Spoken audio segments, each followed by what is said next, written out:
Okay, what if I told you that Samsung's next budget phone might quietly become one of its smartest releases of the year?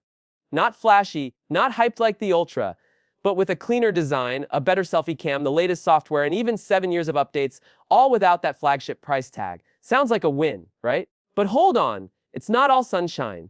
Because while Samsung's polishing up the outside, there's one very familiar chip inside that could stir up controversy. Let's break down why the Galaxy S25 FE is suddenly more interesting than anyone expected. Welcome back, viewers. Sam here. Make sure to like the video, share it with your tech crew, and hit that subscribe button for more spicy updates just like this. So here's the scoop. The Galaxy S25 FE is expected to launch this fall, and from what we've seen, it's shaping up to be less of a budget compromise and more of a smart mid-range move. First off, the colors, Samsung is switching it up.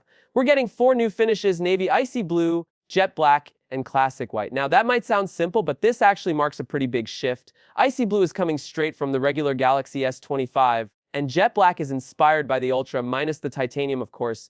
Sadly, no mint or yellow this time, unless Samsung decides to surprise us closer to launch. Now here's something that'll either excite you or disappoint you. Storage and RAM are staying pretty simple in 28GB or 256GB, both with 8GB of RAM. No 512GB version, and no 12GB RAM option, at least not yet.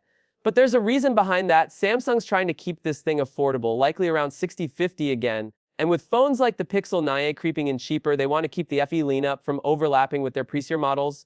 It's all strategy. Now here comes the twist: Android 16. Yep, this might be the first Samsung phone to ship straight out of the box with One UI 8 and Android 16. Firmware testing has already kicked off. So while the hardware might feel familiar, the software experience could be totally fresh. New animations, updated widgets, smarter AI features. This could be the sneak peek at what's coming to the rest of the Galaxy lineup in 2026. But it's not all new, and this is where things get a little spicy. Under the hood, the S25 FE will likely be powered by the Exynos 2400s. Yep, the same chip from the S24 FE. Mixed reactions incoming. Some users said it ran just fine, others pointed to throttling and inconsistent gaming performance. So while you'll be able to browse, stream, and even play heavier games, don't expect it to go head-to-head with Qualcomm's latest. Still, Samsung is making other upgrades that do matter. The Design Point 44 mm thing as ABEM on the last model doesn't sound huge, but in your hand, that's the difference between me.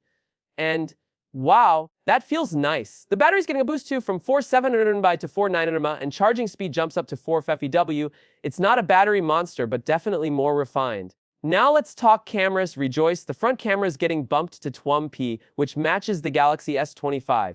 That means clearer selfies, better low light performance, calls. The rear setup stays the same: 50MP main, 8MP telephoto, and 12MP ultra-wide.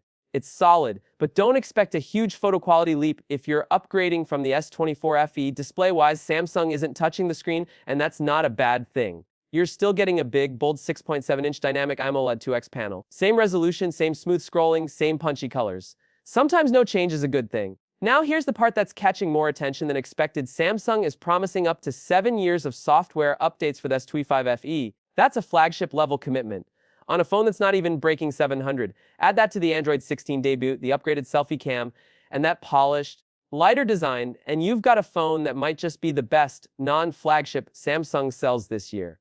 But here's the big question: will people care? Will buyers notice these refinements? Or will the recycled processor and lack of flashy camera upgrades hold it back? Either way, the Galaxy S25 FE is no longer just a fan edition. It's a calculated play by Samsung, and honestly, it might be one of their smartest yet. So if you're on the hunt for a solid phone that won't empty your wallet, but still feels premium where it counts, keep your eyes on this one. Launch is expected around September or October, and if Samsung plays it right, this sleeper phone might steal the spotlight.